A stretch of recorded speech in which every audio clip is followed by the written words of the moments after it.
So the talk is why Bash? Okay, so the room is full than what I thought it would be, so many people are curious, I guess. So in order to answer why a language, we first need to define what makes a language good language. Then I will explain why I think Bash is good as a language, and then I will give you some comments from my own experience of learning Bash about how I recommend to proceed. For those of you who will be interested in keep learning it.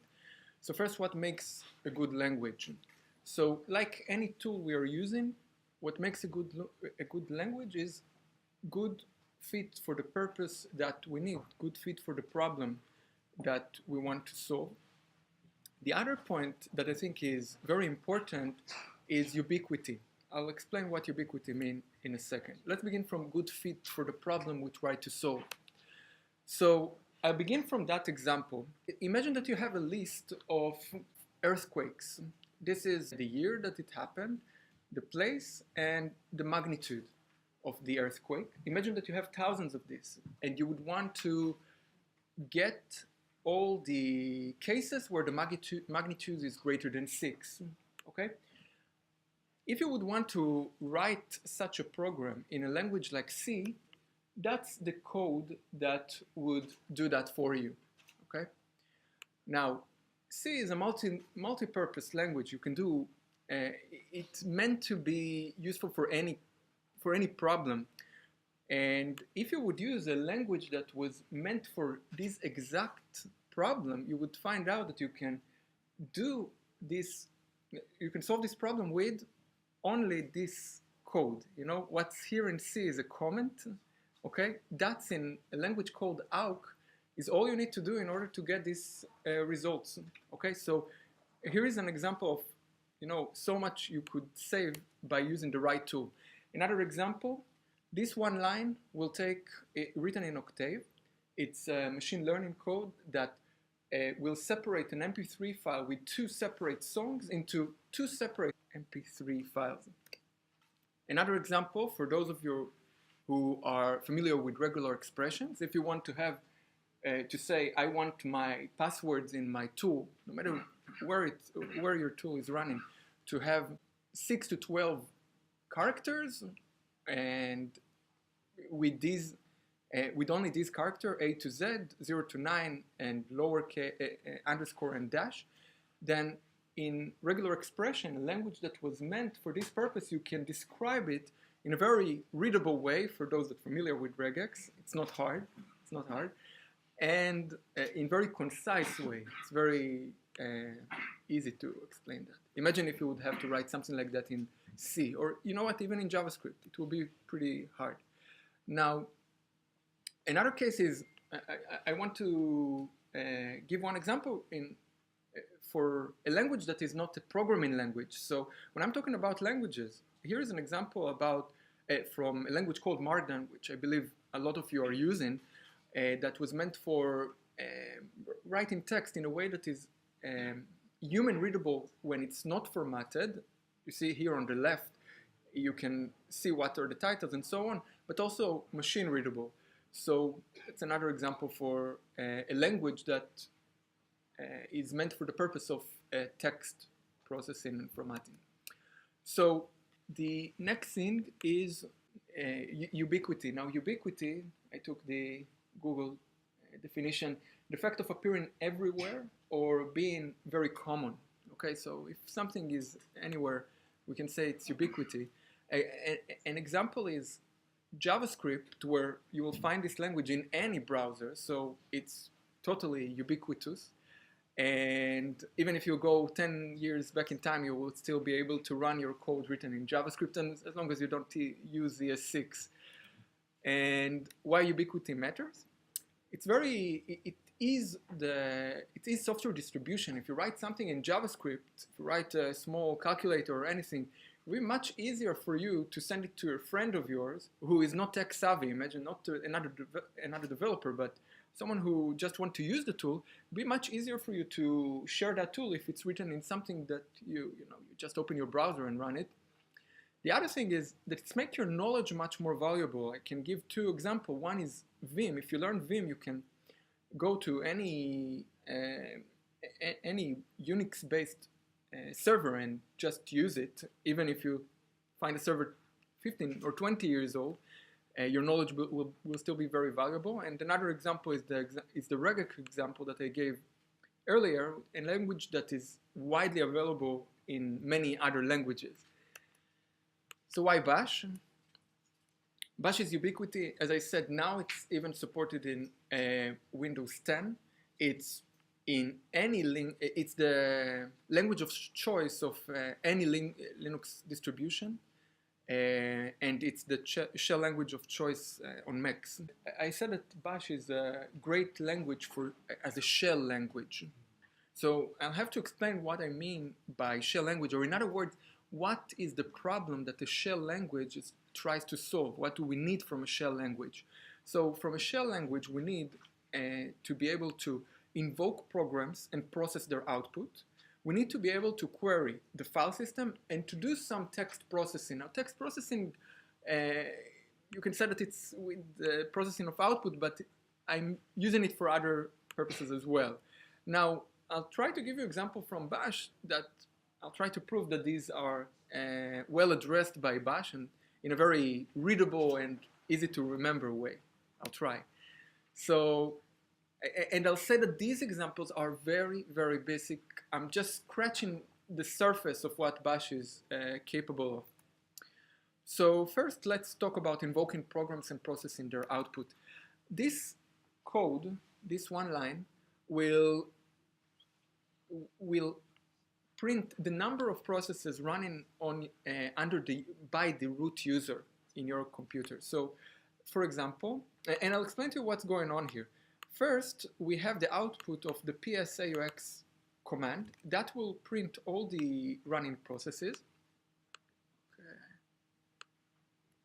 All right, I'll try to do it this way. So this will print all the running processes on this computer. If I'll use grep, grep is a tool that gets an input from the standard input and prints only the line that fits the pattern that you give it. So if I put grep root, now I'll receive only the lines that has root in it. Okay, so, and the last thing is, if I'll do wc-l, that will count on all the lines. So as you can see, we start with the output of one program, we move it to the next program, and then to the third program. Each one of these programs, each one of these commands are not bash commands, they are really processes in your system.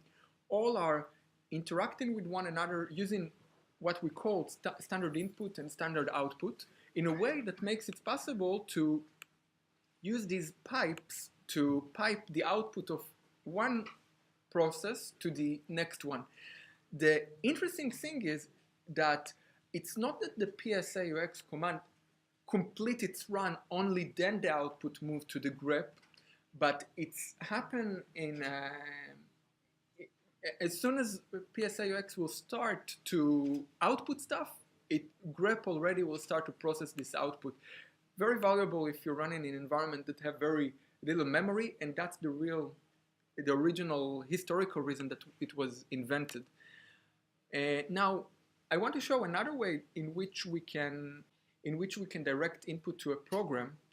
For that, let's say that you have a file called 2017, this name, and this file has all kind of success lines in it and all kind of failures line in it. I'll show you here. I made here. Okay, so if I'll cut this file, cut simply prints a file. You can see we have failure, success, and so on. Now let's say that I would want to have this file as the input for the grep command. Now, of course, as you saw earlier, that I could use pipes and say, okay, cut this and move it to grep, success, and so on. But I wanted to show how the syntax of Bash take into account the fact that you might need to input a file into a process.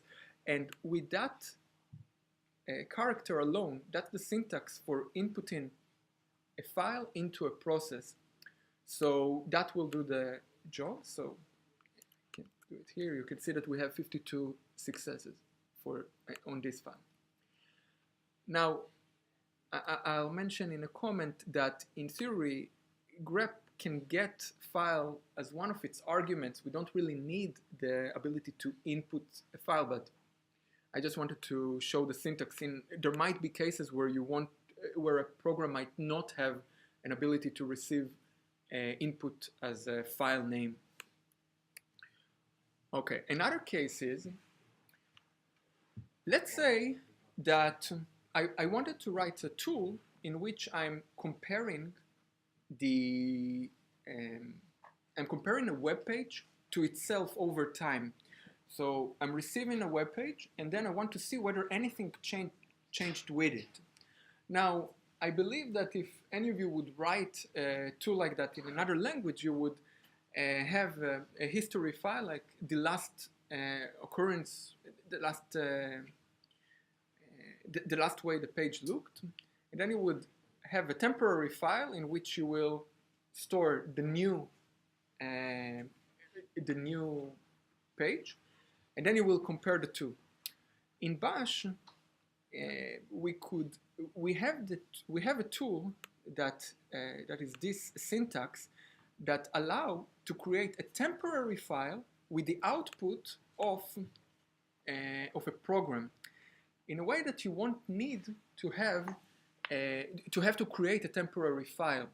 So that line alone is all we need in order to compare the previous HTML file into the new HTML file. So I wanted to demonstrate that.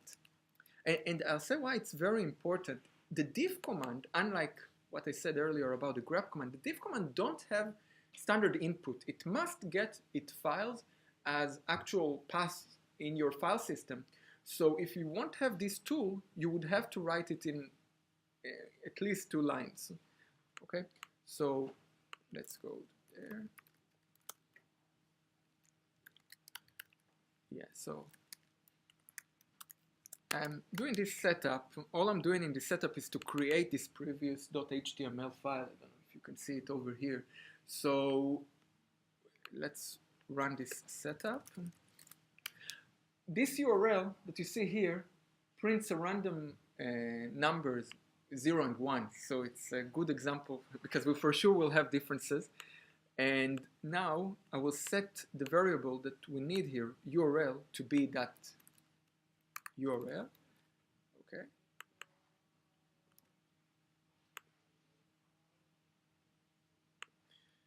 This is how we set variables in Bash. Okay. Now I'll do the diff, and we will see the difference between the previous time that we got this file to the new time, to the new one.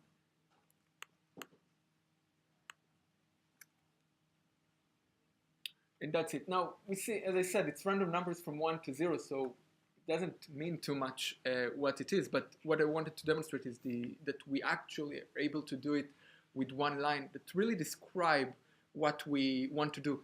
Here again, I want to refer to what I said earlier. It's a good tool for that purpose because it's very easy to describe what we want to do with the syntax available in this tool. Now, the next example is saving the output of one process into a file. That I believe many of you probably used. This character alone tells Bash to take the output from that CURL. CURL gives us the output of a web page, and it will put it into a file named linuxorg.html. So one line alone to describe it. Another example is if we want not to replace or create a new file, but if we want to append to existing file. So here, let's say that we want to maintain over time a history of all the public IPs that we were using. So what I did here is to call curl to ipinfo.io /IP. It simply prints my current IP. Okay. Yeah. It simply prints my IP. Let's do it over here. You see here, that's my current IP. And if I'm doing this if I'm using these two characters, it means append the output, don't replace, append the output into iphistory.txt. So in this folder, I should already have IP history. Yeah, I have history. Let's do cat history. It will be actually interesting because now I think I have a different public IP than when I ran it earlier today. Okay. Now, if I'll cat history.txt, it seems that I have the same one, or it a different file name. Okay, let's do it again. So now cat history.txt. Now you see that I have a new line with my current public IP. Now, Bash also helps us to call processes as a separate, in the background. Let's say that we wanted to download something that takes some time to download. Let's say 10 megabytes or 100 megabytes of a file, and in the meanwhile do other stuff while we're waiting, to avoid wasting time while we can do other stuff. What Bash allows us is to use this character alone to signify that we want to run this command in the foreground. During the time that this line will run, the code that you see here will keep running. So it won't wait for the execution of that command. It will print the waiting ipinfo.io. I'm trying to give here an example of a bit more user-friendly thing of what I did earlier. And then I have this command wait. Wait tells Bash to wait to all the foreground processes that we started to complete, to exit, and then we will keep running. And then we will print the echo done. So in that case, it will be much easier to show it in an actual file when I'm actually running it. So if I'll do get IP and wait.bash, this is what I showed you earlier.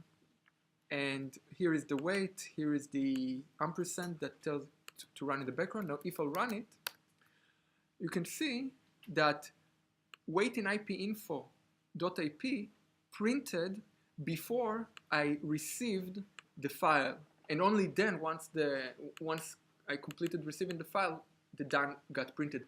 In a way, those of you who are familiar with JavaScript, it's an asynchronous way of using the operating system, because in a way you can avoid wasting your CPU time when it's idle waiting for the file to download. Let's continue. Another thing that I believe many of the Linux users here will be familiar to are control flows. For example, here I'm updating my apt-get, the tool we're using to install software, and only if the update was successful, I will install a program that I'm interested in. This ampersand tells Bash basically to not continue unless this exit with a true code. In Bash it will be 0. In Bash 0 is true and all the rest is considered false. Another way to control flows is using the if statements. For example, here I have if not curl curl this URL. It's again running on the same example that I ran earlier. If this will fail, I will echo failed. Let's demonstrate that again. So I'm pasting that. You can see that it won't print the failed because it didn't. But now I want to change it slightly, and instead of ipinfo.io, I will use a different URL that doesn't exist. And now you see the failed, because once this CURL will exit with non-zero exit code, then this if not will be true, and then it will print the failed. Okay, so let's continue. Now I want to show some example of how you query and manage the file system. All I wanted to show is that you have ways to check file existence. It's something that you would want to do very often in languages that are for the shell. So here I'm checking whether a path exists and just print if it exists or not. If I'm checking if a path exists and it's not empty, okay, with that minus s alone. And here I'm checking if a file is a directory, -d. I think make a good sense even in the choosing of the flags. If you want to see all the rest of them, you can do help test. That will print all the available flags. Last example is parameter expansions.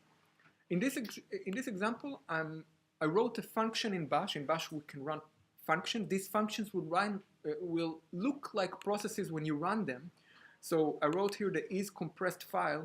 The isCompressed file, after I defined it, I can simply call it this way. The first parameter of it will be under the $1 argument. That's how we get the arguments. We don't have like JavaScript list of arguments. It simply go to 1, 2, and so on. Then I'm extracting the extension from the file. That's what you see over here. And with this thing alone, I'm telling Bash, take from the file variable that I defined here, everything until the last dot. That star dot, that's what it is doing. So now I have under this variable, file ext, the file extension of the file that we received. And here I'm checking whether this variable is complying with this pattern, with this regular expression pattern. And what I'm checking here is whether I think that this file extension is a compressed file extension. I can run it quickly. Okay.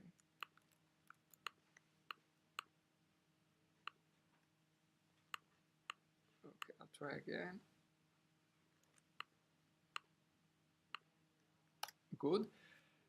So you can see here that isCompressed file for results.tar bz2, I got a file has a compressed file extension, and if I'll do isCompressed file, see that even the autocompletion works once I defined it as a function, x.bash, whether this is a compressed file, so I get that this file doesn't have compressed file extension. So that's about parameters expansion, and I wanted to demonstrate here two things, both how easy it is to manipulate variables, strings, and also to show how easy it is to compare to regular expressions. A good resource for all the available parameter expansions, like what you see here, is available on this domain. You can copy it. Other powerful capabilities, if time permits, time does not permit, so I'll just say that we have loops, we have arrays, we have control over process output types. Time is too short to explain that. Environmental variables, control, and subshells, and the way that they affect variables. All of these are taken care of for us by Bash in a way that if you try to do it in other languages would be, I think, much more cumbersome to do. Now, learning Bash, that's the do. The best resources that I can say from my history of learning Bash is a website called Greg's Wiki. You can Google it, you will find it. In particular, it has Bash FAQ, Bash Pitfall, and Bash Guide. When you start learning Bash, you'll find out that there are tons of pitfalls. Just to give you one example, this language is a bit strict in its nature. If I want to assign into a variable a certain string, let's say A is equal Daniel, okay? If I would write it, instead of A equal Daniel like this, like what we would do probably in JavaScript, I will get A command not found. Because in Bash, when you have space, it means that you start to give arguments, and it looks for A. So there are tons of pitfalls in Bash, but it's not hard to learn what these pitfalls are if you're following these resources. Another good tool is the Bash Hackers Wiki and the help command in the terminal. And of course, man, if you're interested to learn more about grep, cat, and all of this. What not to do when you're learning Bash. Don't learn from a website called the Linux documentation project. They did very bad job documenting bash. They have syntax error. They use uncommon syntax. They have example code that doesn't work. Google will give it to you sometimes as first results. Don't be tempted. Don't learn from that resource. Okay? And the last thing, don't give up. Okay? Once you will get to know bash, you'll find that it's a very, very powerful tool. And I believe that you will start to write more and more small things that you need in bash. I would say, and that was the intro to my talk, that when Linus Torvalds got to implement Git, he first wrote it in bash. My assumption is that the reason that that was his chosen language when he just started to prototype bash is because this language is so useful when you want to interact with processes, when you want to work with the file system, and it's very, very fast to express yourself in that language. And eventually, of course, now Git is written in C because for reasons of efficiency and speed. But when you're starting to write something new, it's a very, very good tool. And if you're running something that needs to run only once, the language of choice, for me at least. Now, I have 1 minute. I can take maybe one question. Just a very simple one.